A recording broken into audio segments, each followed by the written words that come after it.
brands that would not be success in a normal environment, where all of a sudden they had proof of concept. What's happening now needs to happen. Where I think brands now are understanding that their buying behavior based on location can't be dictated by the brand. That has to be dictated by the actual consumer. So how do you get in all the channels where your ideal customer is? And how do you try to amplify all of those channels where before the old D2C model was, let's build a Shopify website, let's drive traffic and run paid ads to my Shopify website, ship direct to consumer. Well, now if you're not leveraging Chewy's of the world or the Amazons of the world or the retails of the world or social commerce of the world, you're gonna die. Direct to consumer only works when you have the right unit economics. And many people will say the single number. For sure. If you don't have a $100 AOV or higher, you shouldn't be online direct to consumer. I was just going to say, to a degree, partner agencies are at fault for this because they're not honest enough with their brand sometimes. And they're just like, hey, we're going to figure it out. There's a lot of Cubans I feel like Cubans came from Miami, not Cuba.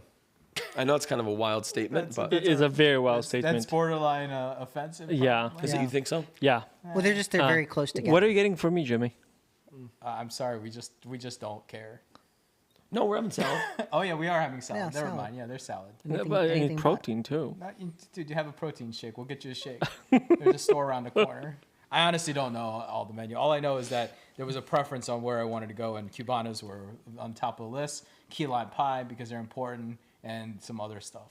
Okay. But to be fair, you probably do have a vegetarian option. Oh, there's gonna be There's al- something. there's but always- I'm for not sure. catering towards like Yeah, like yeah, the you're DEI not. programs. Like I'm not catering towards anything. Like we are gonna serve a great meal. There will be options that do There'll not be have meats in vegetarian them, options, though, but yeah. they're not like forced vegetarian options because when you do that, you can't spend the budget correctly in order to have a great meal. We've done this in all our events too, on all our CRs. We just don't cater. It just happens naturally. Yeah.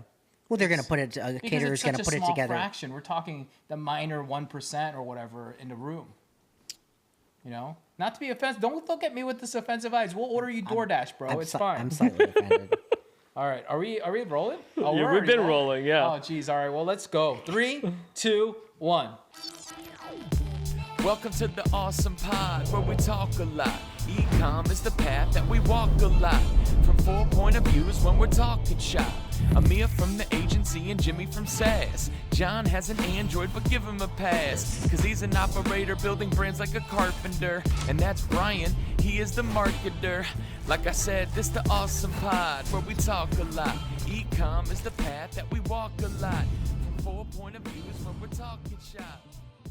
What is up, everyone? Welcome to the Awesome Pod, a show about perspective from the eyes of an agency, SaaS operator, and a marketer. Focused on the D2C, e-commerce, and retail space. All right, going around real quick introductions. Mr. John Roman, Android-loving survival king. How was lunch, bro? It was good. Yeah, you feel full? You got plenty of meat? Yeah, a lot of pork. All right. And with that, when we talk about pork, Amir Grosinic, Prince How is that related? of Bosnia. The Prince of Bosnia, the mayor of There- Chicago. There you go. But not of pork. Not of pork. Not pork. You excited? This is an interesting episode. It is. I'm excited. Are you gonna get more spicy again this one? Oof. all right. And Brian, I think you need to knock down Amir a notch. McDonald, the self-proclaimed funniest dude on LinkedIn. What's up, man? You ready? Yeah, I'm ready. We're talking about D2C dying. Yeah. Yeah. Yeah. All right. Well, my name is Jimmy Kim. I'm the moderator, the brain, the man of the people, and the email dude here. And today, I like my intro. I'm into it here. Just gets better and better. It gets better. If you're listening to this pod and you enjoy our unfiltered hot takes and our different things that we talk about, you should jump on and subscribe to our newsletter, awesomepod.com. And secondly, if you heard, we will be serving some type of vegetarian dish at our Commerce Roundtable. It's on April 25th. It's in Miami. It's an in-real-life event. 240 people are going to be there, including these guys here and a lot of other thought leaders in the space. Sign up now. I don't even know if tickets will be or will not be available. It's a month away. Yeah, well, depending on when this pod, I think this will be. It's a month away. It's roughly a month and 5 away. days. Yeah. So there may not even be tickets available, and if not, then sorry, but we'll shoot this today. Send me a DM. Yeah, send John a DM. figure He'll it get out. you the back door. He'll give you a mayor's ticket. So, anyways, guys, more dirty looks. Mayor's getting angrier today. I like it. Every episode. Every episode. Now I know why you sit away from me on the complete opposite end. Yes, because then you'd kick me Yes, it or would. stare over my shoulder and read off and become the moderator. You would take over. He would wouldn't read it all. He'd be like, oh, today. Thanks for the big font. Yeah. He'd be coming over and taking my notes here. All right. So today we're asking a big question, guys. Is direct-to-consumer, D2C, dying? Is it actually dying, right? It used to be the easy path, right? When we talk about e-commerce, launching online, skipping retail, fast growth, digital ads, but I feel like we're seeing a bubble burst lately. I feel like there's something that's changing, and there's grim news on social media of things called zombie brands, ultimately, things like Smile Direct Club or even Casper mattresses, for example. And so I want to start off with the highest level question to all of you guys. And Amir, I'm going to start with you. Amir, I'm going to start with you. Do you see D2C as the golden opportunity, or is this a model on life support today? I don't think it's a model on life support. I just think the phase that we went through 3 years ago, it expedited opportunities and growth for a lot of brands. Expedited. Yes. Okay. And I think they just hit a wall. Where is it a growth wall, or is it what kind of wall? Saturation wall. Okay, saturation. Yeah. I think the market is got way too saturated. It's a lot easier than ever before to start a company, but it's harder than ever to scale a company. And I think that is the problem. And a lot of marketers, founders, whatever you want to call them, during COVID thought they were incredible marketers, but they were just the market. And they operated, kudos to everyone, and maximized it. But I think the true marketing, the true growth, the true operations is now. But let me ask you something as you say this. E-commerce, right? Selling online with products and services. The whole idea was that it was a bridge gap to get to the market faster and generate revenue faster, as opposed to the more traditional methods, right? Traditional being that I create a product. I don't go to online to go sell it direct to the consumer. I would go to my retailer stores. I'd go down the street. I'd go get wholesale accounts. And it would take a lot longer path. So just like everything that comes and rises fast, it also can fall just as fast. Yep. John? Yeah, takes? it was made too easy, Yeah. right? And this isn't unique to most things in our life that's very cyclical, right? A correction was needed. The pandemic, made the numbers way higher. It gave a lot of unwarranted success. Brands that would not be success in a normal environment were all of a sudden they had proof of concept when it really wasn't. It's cyclical. What's happening now needs to happen. A bunch of the brands need to go out of business or get acquired or go away. I mean, this happens. This is just part of it. What about you, Brian? I know you've got some spicy ideas around this stuff. Yeah, I think the traditional direct-to-consumer, in the sense of having your sole website be the only place where you're selling and shipping direct-to-consumer, I think that's gone. I think that's been gone. I think brands now are realizing during this normalization period that they need to be where their customers are, and you can't force customers to be somewhere. So our same ICP is the same in different channels, and you need to be where they are. Now, someone that wants to order on our website, great, come on board. We also put a ton of time, effort, and energy into the retail side of the business, where I think brands now are understanding that their same customer, their buying behavior based on location can't be dictated by the brand. That has to be dictated by the actual consumer. So how do you get in all the channels where your ideal customer is? And how do you try to amplify all of those channels, where before the old D2C model was, let's build a Shopify website. Let's drive traffic and run paid ads to my Shopify website, ship direct to consumer. Well, now if you're not leveraging Chewy's of the world or the Amazons of the world or the retails of the world or social commerce of the world, you're going to die. I think that the old D2C model is dead, and the new model that's normalizing is going to be spread across to where everyone is purchasing. Yeah, it's channel diversification. Yeah, diversification being key here. But you think it's because people aren't diversifying that they're dying right now? I think it's part of it. I think people that try to stay on a Shopify only based Meta, Google paid ad company, and that was it. Yeah, I think they did. I think that is a big reason. So I understand the logic, but I think too it's become too competitive in that direct to consumer website piece, and that's part of it. Yeah. Well, I also think something that we were doing this over when we were eating our lunch dinner last night, right? Yeah. We ate late, so it was dinner last night. Go. Yo, listen up, let me put you on game. OmniSend's got the tools and everything that they claim. Email, SMS, yeah, it's all in one. E-com brands love it cause it gets work done. Yeah, 125K worldwide. Reviews so high, got them beaming with pride. And their stars are 4.8, no joke. Shopify bags, so you know it's dope. Automation so slick, like a self-driving whip. Bring them back with a click, never losing the grip. Easy migration, yeah, that's no stress. Support so strong, got me feeling real blessed. No sneaky fees, no surprise in sight. Ain't calling it alignment just to raise the price. So if growth is the goal and sales on your mind, OmniSend's got the tools, now go get what's mine. Hit OmniSend.com today and watch your brand take off, okay? Oh yeah, and tell them Awesome sent you. We're talking about how any of us could go to some of these companies that are out there in the market. I'm not going to name any right now, but I can go white label a product right now and slap my own label on it. And who is the better marketer can win that segment simply by doing better marketing, though the margins might not be great or anything else. Mm-hmm. But you don't need to have a product and a brand in the sense that you might, like maybe almost has, where you're developing your own branded product. You can sell other people's stuff and arbitrage essentially and go to market and do it. And that's almost like what's the best way? Like a modern day mom and pop store, because that's what a mom and pop store ultimately did in most cases, right? I was the local sporting goods store down the street. All I did was carry a ton of people's stuff. Models, all these places happen. And so now it's becoming where unique products, people who are manufacturing their own products and goods and services, have a competitive edge almost these days. And then of course there's the want, need, product market fit that comes into place. But there's a lot of this stuff that comes into place. Mm-hmm. So I think that there's a lot when you think about it. All right, let's rewind. Let's go all the way back to 2015. I'm going to go to 2015. I know Shopify started earlier than that, but Shopify didn't really become relevant until about 2014, 15, I would say. You agree? Yeah, I mean, that's when they got traction. Yeah, that's when people started to show up with the arbitrage, basically, right? The biggest thing was the drop shipping model. You remember that, right? The drop shipping bros, all the people. Yeah. But just like every market, it starts a little bit with what's the word that you're thinking about? The people who are out there trying to get in early, like the ones that are jumping early adopters. Yeah, I guess they're the early adopters, the ones that just come in to like really maximize the dollars and availability. It's like the crypto people too. Opportunists, that's the word I'm looking for. And so D2C exploded back then. Cheap ads, influencer marketing, and the lure of building your own business was easier than ever. For $40 plus the ability to do some basic ass marketing and create some landing pages, you could get to business. You don't even have to own the product. You can just slap your label on it.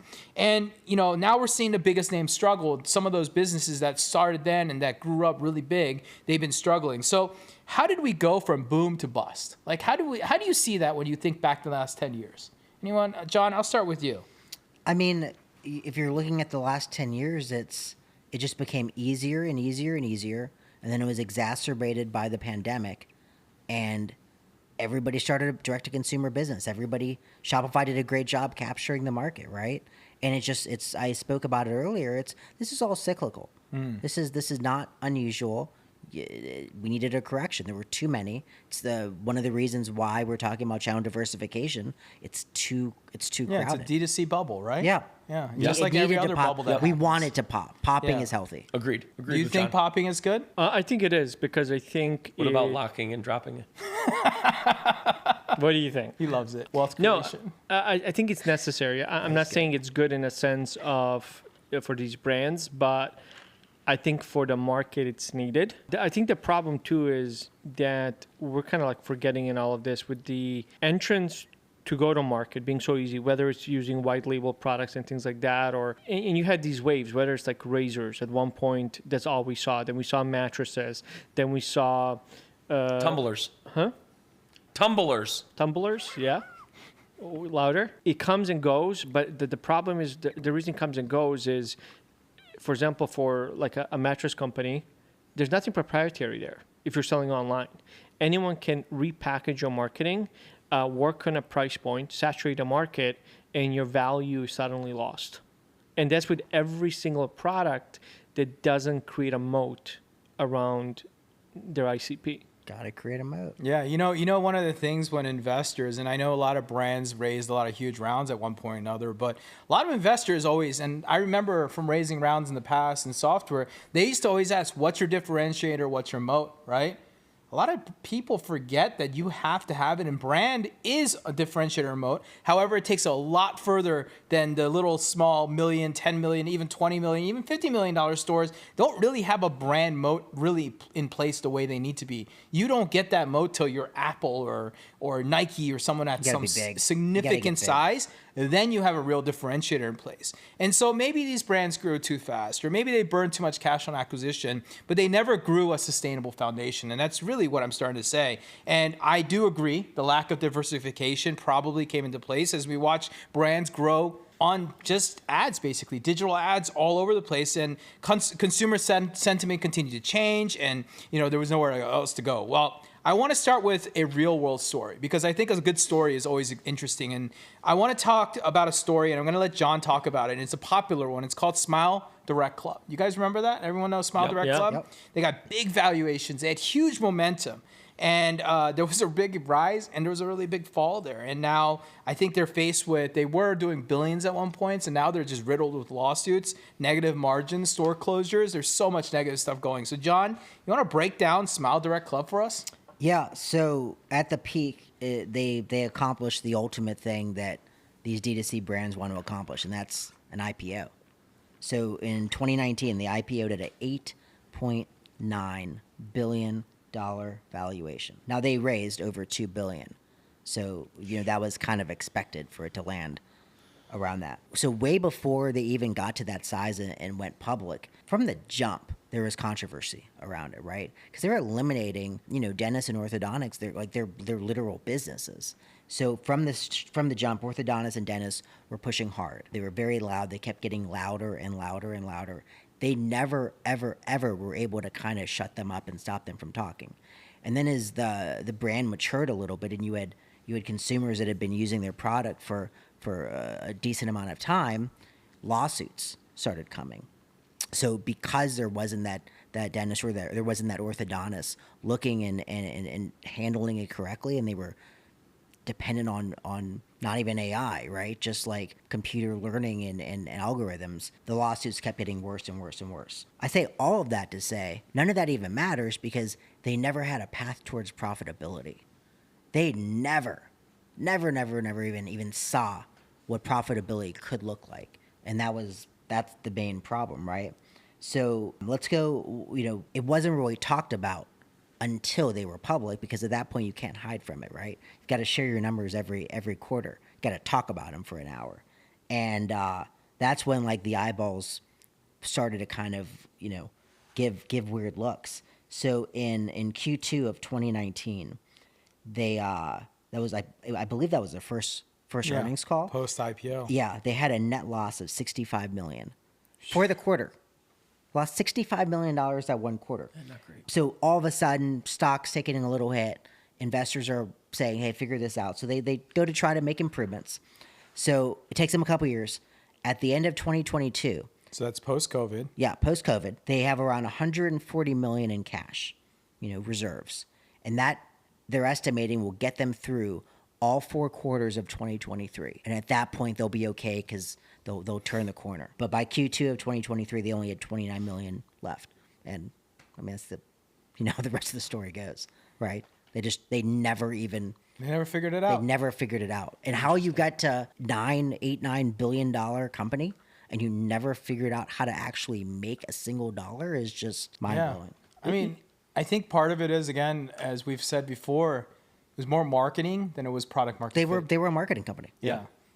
And my thing too is at what point are also investors responsible for funding companies that don't turn profit? Well, to be fair, on the direct to consumer side, that doesn't happen again with a physical product. It won't happen. I'm sure we'll start making the mistakes again in maybe 6-8 years. But in the foreseeable future, the next cycle, in the foreseeable future, especially this cycle, direct to consumer brands raise right now. It's very hard for a brand to raise money. And a story like that, revenue, if there's no path, they're not going to get. They're not going to get money. It's really hard unless you have an inventive product, or you've created something that's truly life changing in a way where there's defensibility because there's a patent and there's an IP behind it. Right. I don't think you're raising any more these days. I don't think a brand like Smile Direct would ever get money funding today. No, right? Yeah, At least I not don't $2 think so. billion. I They're hope not going to Not get $2 billion. No, I mean, no, look, no. you can convince anybody to give you some money, but that doesn't mean that you're going to get real large institutional money. Yeah, Yeah. $2 billion is a number. Brian, what's your thoughts here on Smile Direct? So I've never used them. Have any of you guys No. ever used them at all? No. I thought it was cool though. I was like, oh, that's not a bad idea. I hate the dentist. I should go do that because Well, it's a cool concept, Yeah. right? They're like eliminating an entire industry. Like when you think about it, that I mean, the idea. theory, as the someone who doesn't concept. like the dentist, like kill the industry. yeah, I was right? like, man, this could be really cool. But then honestly, I was just too lazy to make the order. My brother was a huge. The reason I bring this up is because my brother and we all love your brother. yeah, he was a huge fan. Yeah? he used them for a while too. That's probably a big word of mouth guy, influencer. Yeah, we'll have to get his thoughts after the episode. Okay, on, okay. on it, yeah. Does he watch the episodes? Sometimes. Sometimes? Yeah. Only if we sometimes. talk about it, maybe. Yeah, only if we talk. watch this one. Yeah, only if we talk about what does he say? Interesting things for me, Interesting. which is like collecting World War. I think he's on World War I now. He collects all the wars. Okay. What do you mean Memorabilia. collect? That's cool though. Yeah, Can appreciate that. yeah. But anyways. So what? But what does this have to do with That the was- club? What was his thoughts? Oh, I didn't even know where I was Yeah, going with this. yeah. I Because can my tell. brother used them for a while, and then yes, He's a okay, big fan. okay, yes, that was it. That's it. So he used him for a while, enjoyed him, liked him. Yeah, to be honest with you, I knew I had a pivot where I was gonna take that and make it funny and interesting. I forgot what that Kind of pivot did was. that. It was funny. Yeah, it was good, right? Everyone laughed. All right, we can move on. All right. Brian doesn't really have any much to share there, so that's okay. Nacelle is here with new AI tech. Read your customers' minds, isn't that the best? Turn browsers into buyers, collect your checks, showcase what they want through the product rec. Not your average, you may also like the full customer journey on your site. From click to checkout, getting it right. From click to checkout, day or night. Nacelle makes your store smarter than ever. They personalize lives, isn't that clever? Providing smart segmentation that sells better. Deliver perfect picks to shoppers forever. Yeah. Visit nacelle.com now. All right, I don't have any more to share there, but I would love to. Here's another story, and I gave Amer this challenge this time. Casper, the mattress company. The whole idea of a box that can get shipped to your door. But by the way, today I saw recently, you'd love this, on Temu, right? Yes. They have boxed sofas now available. Sofas like this right here that they squish into a little thing, roll them up and put them into a box. That's and then you awesome. ship them to your house. They're like $600. And you ship get them one. and you undo it and it refoams out. And at least the TikTok influencers, and I don't know how real they are, right? But they're not actually using the orange button, so they must be like more real influence. They love them. They're $600. They're washable. They're real easy and cheap. So they're foam mattresses, but really hard foam. Anyways, that's the modern day version of what Casper is. But Casper was a mattress company. So tell us about it, man. Yeah, I mean, Casper is credited to being the first mattress company to go direct to consumer without needing to go to the store. So they took that completely out. One of the things that helped them a lot, to give them credit, they really doubled down on the quality of the product. 6 months guarantee. If you don't like the mattress, we'll take it back, no questions. And they really didn't have a problem with that. The other thing that kind of helped them get on the map, they had actually a lot of celebrity investors, whether it's Ashton Kutcher, 50 Cent, Leonardo DiCaprio. So it created a lot of this buzz. And in short 2 years, they went from $0 to $100 million direct to consumer, which is incredible growth. In 2020, they filed for an IPO, ended up being valued, I believe it was $1.1 billion. And during that phase, now that they went public, they started to expand their products. We're talking about bed sheets, all the bedding things they need. And they also got into the pet industry because they started to create Casper dog beds and things like that. I didn't know that. Yeah, which were actually very expensive. I actually looked at it for Simba, and it was like $160 for a dog bed, where no way. And so they were doing really well to the IPO. After when the IPO tried to expand, even got into retail. They have Casper stores. The company started to go down because you had companies like Lisa and others penetrate the market too. There was no moat. Yeah. And it was, to Jimmy's point, a competition who can market better. Yep. And with some other alternatives, even like on Amazon, it became a price battle. Well, instead of dishing out $1,200 with Casper, let me try this $300 alternative. Oh, yeah. And that saturated the market, and they start to go downhill. And eventually, they were acquired by private equity for $300 million. I think it was 2 years later after So their 25% the value of their initial IPO. IPO. Yeah. And I mean, they're still around, but it's not the company that. Yeah. Like I have Nectar. I think Nectar is one of their competitors. Nectar, yeah. Oh, you bought it. I have a Nectar. Yeah. Yeah, I have a King Nectar. It was like $600 or something, right? And it's very comfortable. Yeah. I think my daughter has one that we got, but I got the $100 one from Amazon. Fine. Yeah. It's good enough. Yeah, and people will always, so the argument with the mattress was, or is really, and the mattress store started this, hey, you're spending $50,000 on a car that you spend 2 hours in a day, but you're not willing to spend $1,500 on a mattress you sleep on 8-9 hours a night. And they kind of dove into that. But to your point, with some of these cheaper options, consumers were reacting, well, if I don't like it, I spend $100 to $300, or it breaks down in 3 years. Who cares? Let's just buy another one for $300. Well, there's also the second part to this, right? Let's be honest, the mattress industry is pretty deceptive in a lot of the practices and the ways they act. Very. Yeah. Going to a mattress store and not being able to price shop because they all relabel and rename all their stuff. And then two, they're aggressive with their salespeople, right? Yeah. They're like car salesmen, but probably a little bit better, in my opinion, in some levels, because Brutal. yeah, they're brutal. They'll push you, they'll negotiate. They'll the push heck you out- right in the bed. Okay. Self-experience. Yes, here? a guy, I swear, the furniture store where you can zip line over furniture. What? Yes. Where do you zip line over? Jordans. What? You ever heard of Jordans? No. That must be a this a Connecticut, Connecticut thing. thing? Oh, yeah. So they have a whole zip line course. And you can drop off and fall into You drop the on Well, the no, you mattress? can't fall. You can't. No. It's like separate, but it's in there. So you can. Is this like a Marlowe? Do you guys I'm telling. have a I'll show Marlowe? you guys a video later. Look it up. Jordan's Furniture. It's a zip lining course. They got all like ropes course, and then you can just like go buy a couch.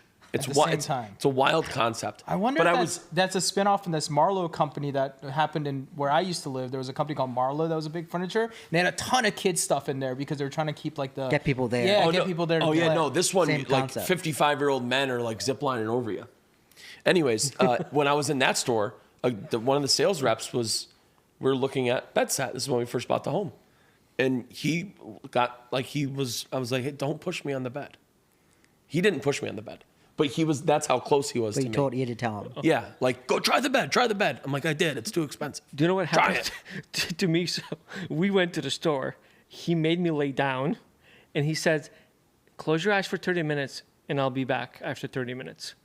I closed my eyes for 30 minutes. I knocked out for 30 minutes. He woke me up. Really? I'm dead serious. Man, and I bought the mattress. You are comfortable in a public setting. I could not fall asleep in a public. I could barely fall asleep on a plane unless I'm really, really tired. No, I fall asleep in cars. John falls asleep as soon as the wheels move. Yeah, anything. As Trains, someone who's traveled with planes. John, it's like, hey, John, man, blah, blah, blah. And you look out the window for a second and you turn back and you're like, he's You've seen me asleep on a plane. everywhere in the car. Every time we drive, I Ouch. drive because John would just fall asleep when we crash and die. Yeah. So John doesn't drive, so anyways. But anyways, Look, let's move forward. Yeah. Great story on Casper. Thank you for sharing on Jordan's. I've never heard of it, but it sounds like a really fun place to Very fun. shop. I'd like to shop there next time we come to Connecticut. absolutely. I'll bring you guys. Okay. All right. Let's jump into the next thing. I have something that I found called the 13 Sins That Kill the D2C Business. I thought it was really interesting because they're statements. And I want to talk about these statements, and I'm just going to say the statement, and I want to see what you guys think about them, all right? So the first statement that we have is wrong where to play. Some D2C choose categories with poor unit economics or minimal consumer demand. How often do you see brands launching with no real market fit? What do you guys think about that? So basically what he's saying is brands didn't think about their TAM, their unit economics, right? I'm trying to sell an $8 product online when we know that ads cost $10, $15, $20, right? Like you have no economics when you can't sell a product when it's just too cheap. Any thoughts on this? I think it's fair. I think it's tough to actually know how many are doing it because the ones that are doing it, you're not seeing them or hearing about them, right? But then you hear about companies like, okay, so there was that Max, this guy Max has that sour strips candy. You guys seen that? He did really well, but not direct to consumer. he did really well in retail, right? It's a $4, $3 candy pack. But his direct-to-consumer was not the reason that he got big and sold, right? Yeah. It was all because retail and people would pick it up and there were great value adds and they'd sell through, right? So I think that this comes back to direct-to-consumer only works when you have the right unit economics. And many people will say the single number. For sure. You don't have a $100 AOV or higher, you shouldn't be online direct-to-consumer. It literally is not enough money to make sense. It's very true. It's tough. Yeah. It's very, very true. It's a great point. Yeah. Workspace 6, why struggle alone? Talk to other founders outside of your home. Communities thrive, so slide open your phone. Help you make strides, sit on top of the throne. Oh, whoa, solve your biggest challenges. Oh, whoa, help your checks and balances. Oh, whoa, this is how I salvage it. This a major key alert, just like DJ Khaled is. Apply for a buck, be a part of the workspace. 6:30, helping on your worst days. Surrounded by 9 figures, not in third place. Take a new direction like my home's on reverse plays. Yeah, nah. Join today, workspace6.io. Tell them Awesome sent you. All right, call up. I'll move on to the number 2 one. My brand is forever unique. Is overconfidence in branding a trap? If you truly can't differentiate, you're just another generic product with a flashy Instagram. Thoughts? 100% disagree. I think even brands, whether you look at Apple or Nikes of the world, they didn't take the stance, my brand is forever unique, my brand is forever adopting. And you have to adapt to new customers, new way of life, new requests and things like that, and shift your message. So you agree So with this thing? you actually agree. So we're saying these are the pitfalls. This is the pitfall. You're So you're supposed to agreeing. agree or disagree. Yeah. Oh yeah, I 100%. agree that. Okay, I was like, he That's just why when I heard disagreed it- and then said the same thing. Yeah, I was like, Okay. Yeah. So yes, I agree with you, Amer. Yep, Yeah. same yeah, page. we all do. Same page. All right. How about number 3? The illusion of customer centricity. Many DC founders claim we know our consumers, but don't do real research or just assume. Brian, you probably have something to say about that. Yeah, it's too much. It's too data driven. It's turning into like sports now, and the way people construct sports teams and manage like baseball. We see it now where data isn't real consumer insights, or like what I mean by that is not enough people are actually talking to the people that are buying from them or that they want to buy from them.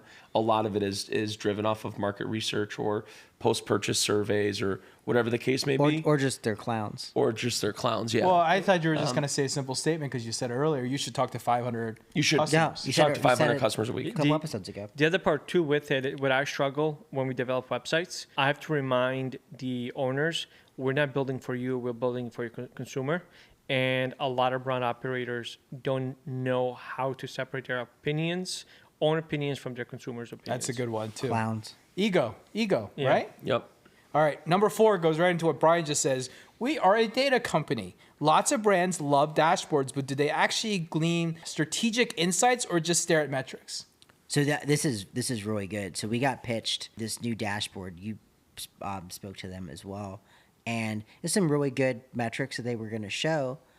And they're like, "Isn't it great to know all this?" And I asked the question, "Look, this is great, but there's nothing in here that like, how am I going to have an actionable insight from this?" Yeah. Like it just doesn't. If I can't actually take action, Yeah, just getting a lot of data and collecting it doesn't and actually if give I can't anything. get something out of it to actually change something or better something, then it's useless. I call these dumb dashboards or flashy dashboards or Flashy, like yeah. vanity dashboards, right?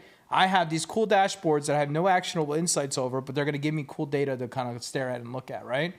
We all fall into this trap at some level or another. We think it's cool, but there's no real answer to that. All right, here's another one. I like this one, and I'd love to hear what Amer thinks about this.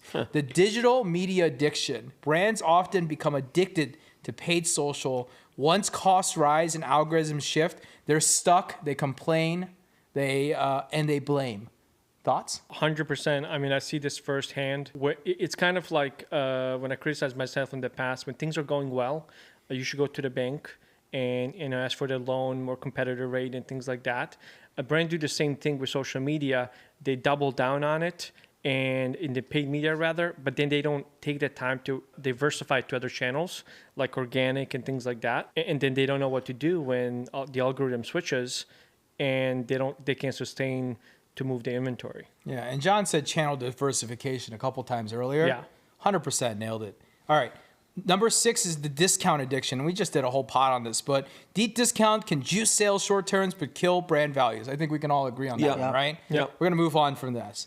Brian, performance marketing religion. Marketing is the core of D2C brands. Over-reliance on quick ROAS metrics can overshadow brand building, product innovation, etc. Thoughts? Yeah, for sure. Because now what's occurred, 100% agreed. What's occurring now is there's not enough adaptation. There's not enough new product development. There's not enough strategy that goes, beyond taking what you currently have and then brands spending so much time on how do we create better ads in order to maximize what we think is working right now instead of just changing what they're selling. That's an interesting take. So but return on ad spend is important. Yeah, right? to a degree. But you know right away, like in regards to is it my product or is it my ads? Yeah.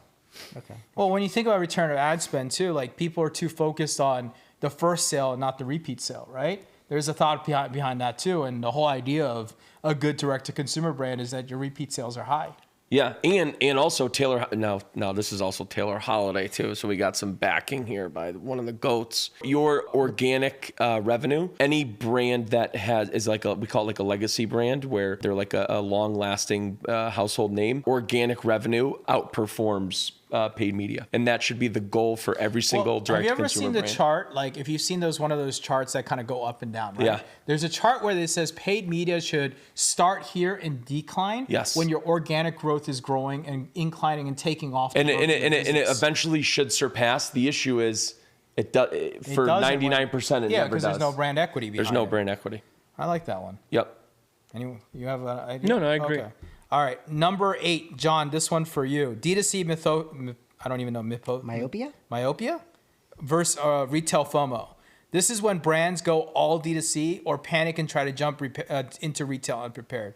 John, have you thought about this or have you seen this?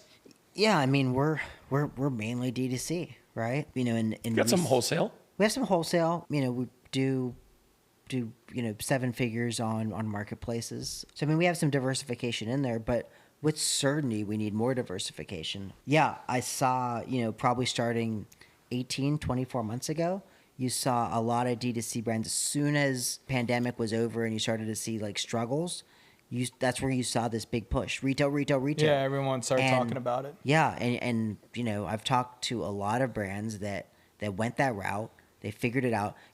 Some brands, it's an easier path towards being in retail, For right? sure. Like for us, like it's our online product is not what we would put in retail, right? No one wants a box that you don't even know what's in it for $200. Makes sense. At the outdoor store. Unless you're a little kid influencer yeah. and you sell a Skibbity toilet for $30 and you have no idea what's inside it. He bought one. It's actually $44.99. Jeez, look how much that is. Yeah. But yeah. But now we're seeing a lot of those that had an easier path towards retail. They're in precarious spots, right? Yeah. So retail eats cash. It does. And if they don't pay you, well, they don't pay you, right? Well, so yeah. like they do, but Target, for examples, on average you're net 90. So if you're having to pay to manufacture, get it there, then wait 90 days once they receive it, I mean, you're getting... And they can send back too sometimes. Yeah. See, that's a nice part. So we're in the independent pet channel. We're net 30. That's not which bad. is great. Back when I was selling retail, like Pacific Sunwear, right? We were at Pacific Sun. We'd have to send our clothes, right? Worse than all these deals right now. You'd send our clothes at the end of the quarter. They would send back a check and the clothes that they didn't sell. What do you do with those clothes then? You freaking put them on discount or save them for Black Friday. Wow. Yeah. So think about how rough that is. Yeah. You send in the clothes, you lose your inventory, you send it to them, and you get a check back. It's consignment, exactly. And it was smart back then for them, for the retail side. And that's how retail survived ultimately. And now, they're still going through it. All right. I mean, they could probably pull that off still. Yeah, 100% you could. Yeah. If you're a hot enough brand and hot enough traffic, brands will do anything in desperation to get in front of you sometimes. Amir, I like this one, and I love to hear how you've seen this play out in your own world because you've developed and worked with some really big brands in your world, right? Number 9, we are a tech company. Some D2C brands pitch themselves like a tech startup. They lose focus of product quality in favor of hype. Talk to us about that, man. Do you believe in that? Do you agree with that statement was one of the sins of D2C? 100%. Have you seen that in your all the work? time. Okay. You don't have to name names, but have you worked with any companies that Or thought you, like you that? can name names if you want. Yeah. Yeah. You're a No, whistleblower. Amir does not drop names. You're a whistleblower. You are, dude. You are a spitting image of a whistleblower. You look like Casper too. I meant to say that. I look like Casper, You know the mattress the company. friendly ghost. That's how white you are. That's a compliment. Yeah. Okay. Casper the whistleblower. Better than convincing your son that I'm a Bosnian bully. Amir the Bosnian bully. Yeah, that's great. Too. All right. So back to the question. Yeah, let's go. Come on. Most brands that we have conversations with think Like who? Huh? Like who? Uh, No, just like John. Oh, we're calling me out. Yeah, Okay. yeah. No. Actually, here's what this is the way D2C brands. John focuses on customers and his product a lot, and I love it.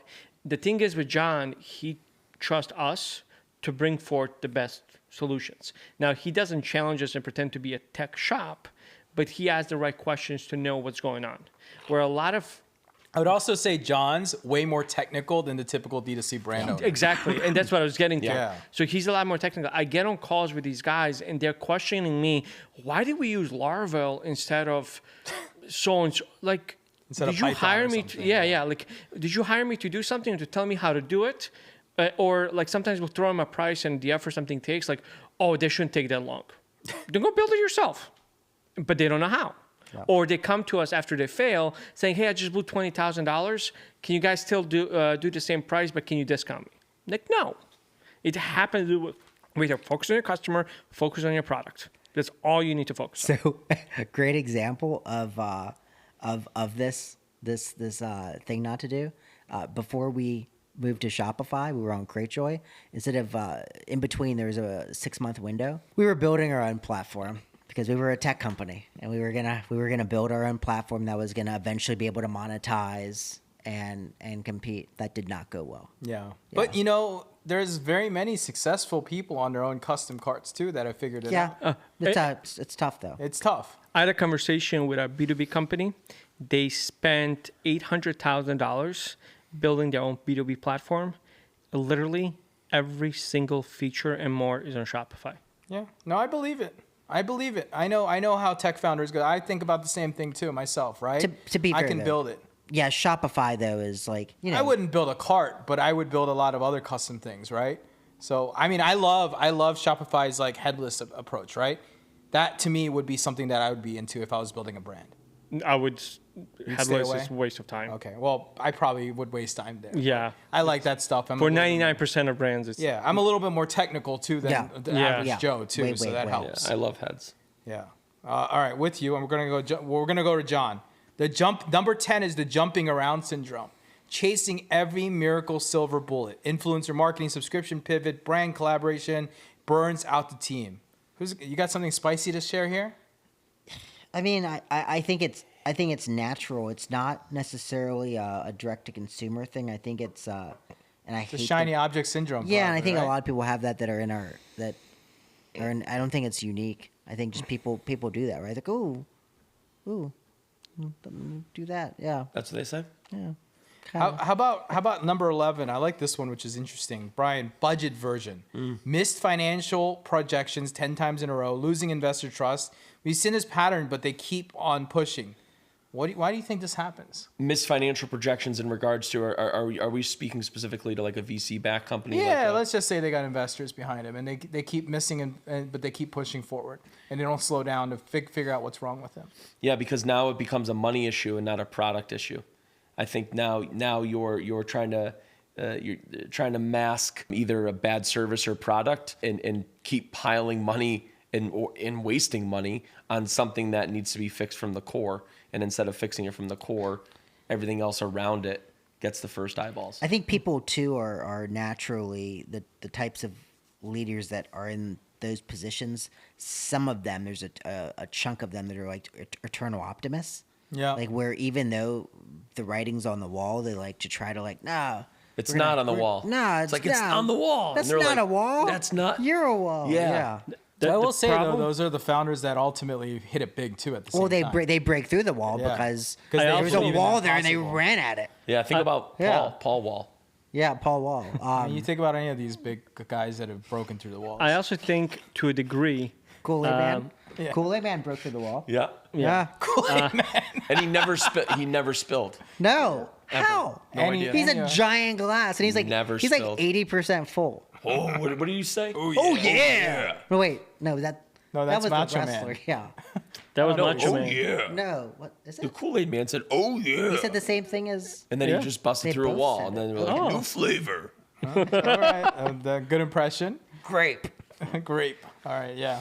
I was just going to say, to a degree, partner agencies are at fault for this because they're not honest enough with their brand sometimes. And they're just like, hey, we're going to figure it out. I had several conversations in the last 12 months with brand owners saying, like, okay, if it doesn't go, what's plan B? What is going to trigger? Are you ready to invest this? If you're not, we're not going to hit that number. And when I reverse engineer their goal, they're like, oh, you're right. We do need to do this, and we need to be more liberal with our investment in whatever channel that might be. Interesting. So that leads us to number 12, the 12th sin. Leave us alone. Startups owned by strategics that are ignoring parental advice or synergy. Big miss. Collaborations can help if done right. Any thoughts on that? People who are not willing to basically collaborate and work with others? It's the biggest mistake, whether you're a startup, existing company, or in life. You're going to learn from others. You're going to be able to piggyback on brand equity, whatever the case is. And we see that a lot too, because they want to protect their brand when there's no brand dead yet at all. Yeah, I have one of the groups I'm in. We're all operators. We're all in the same little range of revenue. And there's one person in there that does not participate at all, doesn't make the calls. He only shows up when he needs something or wants something. Ah, he's one of those guys. And like his latest ask, do you say who? Oh, I was gonna say it. No, I'm not gonna say it. But his latest ask, like, I'm not even gonna answer it because like it's already, yeah. It's John. Tony. What? Is it Bob? Christopher. Just making up names. No, All right. It's Jeff. All right. And number 13, the last final sin. I have to know it all. A founder or CEO who just won't say, I don't know, refusing help from investors, partners, friends, and lives in a isolated decision-making island. You spoke about that earlier. Yeah, we spoke about that on the last pod, right? About, Yeah. I think it was the last pod we were Yeah. talking about it around some of the reasons why teams are out there doing this. But I definitely think that this is a sin. People do. And I've met them, man. I've met people that you're like, they tell you about their problems, and you just mentioned a person that you know and a thing, and then you try to help them answer, and then they literally go the other way. You see that all the time. Yeah. Yeah. You know, they just want to talk about their problem, but they don't actually want to listen to the They solution. don't want advice. I work with a brand. We no longer work with them. Who? I'm not dropping the name. The conversion rate was, before they started working, 6 months prior, dropping. I spent a ton of time to show them what they need to fix and what they need to stay away from. They literally went against everything that I had suggested, and their conversion rate went to hell because they just kept doing the exact same thing. What do they sell? Yeah, what type of product? type of What product? channel? What Direct category? to consumer, Okay. What category? human essentials. All right. Simple human? What color is their product? I don't know. It changes. Oh, okay. It's a chameleon color. I don't know. It changed. He's being too ambiguous. All right. It Those does are the change. 13 sins, guys. Those What are do you- good, yeah. What do you guys think about that? Those are all reasons why they believe D2C is dying ultimately in this market. And you know, what's interesting is there's a lot of reasons, right? And you could apply a lot of these lessons to almost any business. It's not just direct to consumer. A lot of these things really apply to SaaS, technology, agency life, any of the things that are happening. But the reality, it looks like, is a couple things: product market fit, competition, diversification. These are all the things that we've seen over and over again that it's occurring in the market. And the way I see it at the end of the day, D2C isn't dying. It's just more competitive than ever. Yep. And you just have to get smarter and better. The bar is raising, right? And the bubble's popping, and people just need to step up and figure it out. And I think that's really the lesson we learned here Agreed. today. All right. With that, we are jumping over to the game segment, right? Amir, look that way. Look that way. All I right. feel like we need John, an intro. please. I like how he legitimately is not Welcome. looking. He's John, please, let's play Guess Guess That. That. That Business. business. Grab a Guinness, sit back and listen Okay. to Guess That Business. That could be the intro. yeah. Okay. Want me to start from the beginning? Yeah, just maybe draft it up. We'll talk about it later. Okay. All right. So don't do it now. Got it. Yeah. All right, let's go. All right. So we're going the usual stuff. We're going to go through several hints. They'll get harder to easier. At the end of the game, someone will guess it. We'll talk about that business, any unsolicited feedback we want to give, or advice, or talk through stuff we would have done differently. Do you need help? No, I do not, but thank you. So, hint number 1. Recent executive shakeups aim to steer the company back to profitability amid slowing demand. That's nothing. No guesses Okay. yet. Recall issues. The company faced a major recall of its treadmills due to safety Peloton. concern. Yes. Is it Peloton? Yeah. Wait, Peloton was in treadmills, was it? They Yeah, you do. tried.